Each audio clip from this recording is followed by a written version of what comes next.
Okay, have you ever been really excited to learn something new? Maybe uh, a skill for a hobby or some crucial bit of software for work. Oh, definitely. You get all geared up for it. Exactly. But then despite, your best efforts, the information just doesn't seem to stick. Mm, yeah. Like you put the time in, but it feels like pouring water into a sieve. Totally. So what if our whole idea about how people truly learn Mm, has been, well, a bit off kilter all along? interesting thought. Today, we're taking a real deep dive into the core drivers, the fundamental drivers of human learning. And we're going to explore this philosophy called loopspeak. It's a system developed by Devin McClurdy, owned by D Investment Enterprise, LLC. Okay. And it puts forward a pretty radical, but honestly quite insightful idea that people fundamentally learn in just two core ways. Only two. Just two. That's the core premise. All right. So our mission today is to unpack these two foundational learning drivers. We'll look at why many traditional approaches maybe fall short, Yeah, where they might be missing the mark. and then introduce you to something called the financial engine approach. Which is their proprietary system, designed to make knowledge actually stick. And maybe more importantly, to drive real action, right? Exactly. Move beyond just knowing. These insights could seriously reshape how you approach learning, whether it's, for personal growth, your career, or even if you're trying to teach or influence other people. It's got broad applications for sure. Let's really dig into this. Let's do it. So let's start with the first pillar of learning that Luke Speak talks about. It's called interest-driven learning. Okay. This is basically where your own curiosity just pulls you in. No one has to chase you down. Right, it's that intrinsic motivation. Yeah, it's deeply connected to like your identity or your goals, maybe even your status. Can you give an example? Sure, think about someone who absolutely loves cars. Nobody has to force them to read about engines or car history. What? Right? Oh, they'll just dive in. They'll devour books, binge documentaries, spend hours online.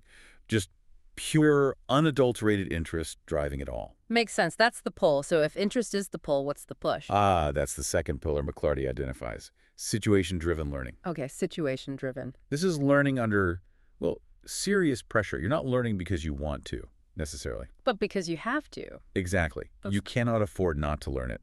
It comes from these immediate, undeniable, external things forcing you to adapt. Right. Like, what kind of situations? Imagine suddenly losing your job. You might have to learn how to market yourself as a freelancer, like now, within a week. Yeah. Talk about pressure. Or maybe a surprise bill lands, really urgent, and you have to figure out how to negotiate it down, like in the next 24 hours. Okay, got it. These aren't really choices then. Not at all. They're necessities. The sheer urgency of the situation. Yeah. That becomes the most potent teacher there is. Interest pulling you, situation pushing you. Exactly. Which brings us to this really fascinating and maybe kind of provocative part of McClarty's philosophy. Whoa, what's that?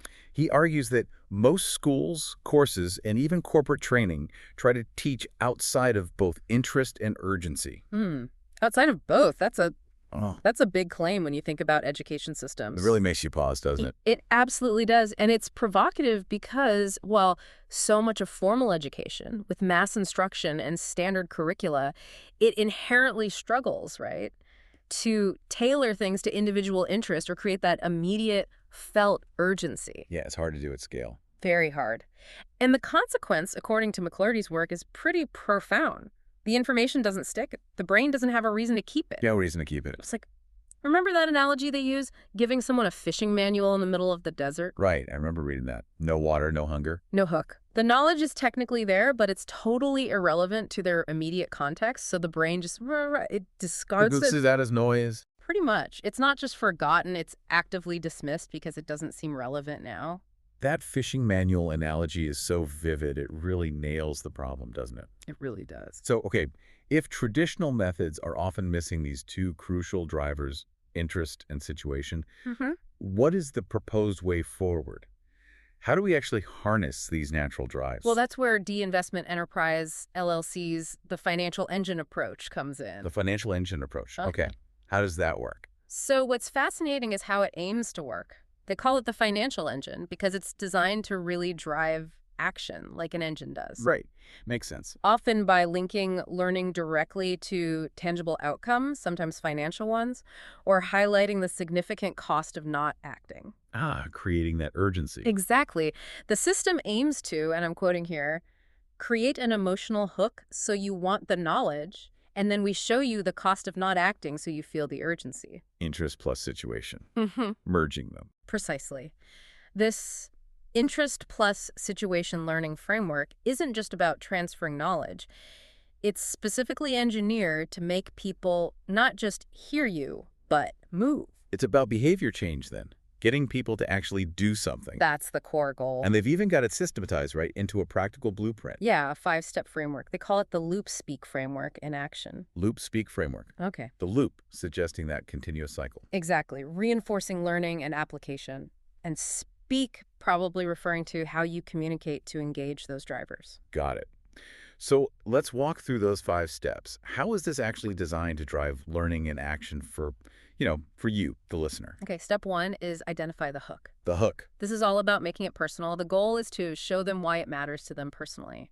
Create that initial spark, that emotional connection. Find the interest. Makes sense. Get them invested. What's next? Then step 2 is create the tension. Tension. Okay, that sounds like the urgency part. That's it. This is where you highlight the negative consequences of not acting. You literally make them feel the cost of not acting. What's at stake if they don't engage? What will they lose? So you've got the hook, you've got the tension. What's step 3? Step 3 is show the path.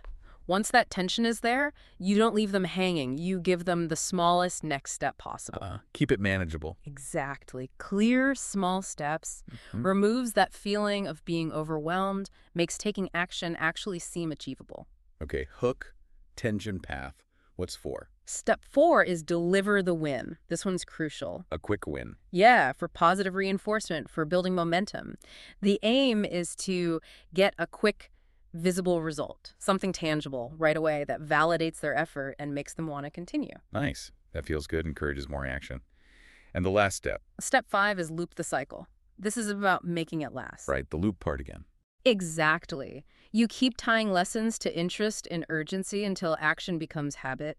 You continuously reinforce the learning and the application, building on those small wins, keeping both the interest and the sense of necessity alive. So it's not just a one-shot deal. It's about building a sustainable habit. That's the idea, long-term effectiveness. You know, what strikes me about this whole philosophy, looking at these steps, is how intentional it all sounds. Like nothing is random. Absolutely, and the source material really emphasizes that. It says every plan is a blueprint, waiting for a blue note. A blueprint waiting for a blue note. I like that. It suggests precision, but also maybe that spark of activation. Yeah, systematic design, definitely. So let's try and boil this down. What's the big takeaway from this deep dive? Well, I think it's that really effective learning, the kind that leads to real change, isn't just about dumping information on people. Right. It's not just about content delivery. No, it's about strategically engaging both that personal interest, the pull, and that situational urgency, the push. McClarty really summed it up well, didn't he? Something like, hook them with interest, press them with situation. And watch learning stick like it was designed to? Yeah. That's the quote. Stick like it was designed to. Powerful. It really is. And this, it raises a pretty important question for you, the listener. How might you apply these loop speak principles? Think about something you've been struggling to master, or maybe even how you could help someone else learn more effectively. Yeah, could you identify the hook for yourself or for them? Could you create constructive tension? Exactly. Thinking about how understanding these motivators, the intrinsic interest and the extrinsic situation, how that could fundamentally shift your approach to learning and applying knowledge in any area of your life, really. It's a really practical challenge, how to find or create that perfect blend of interest and urgency. It is. Food for thought, definitely. Well, thank you for joining us on this exploration today. We really hope these insights give you a fresh perspective on how you engage with knowledge and, maybe more importantly, how you drive meaningful action in your own life.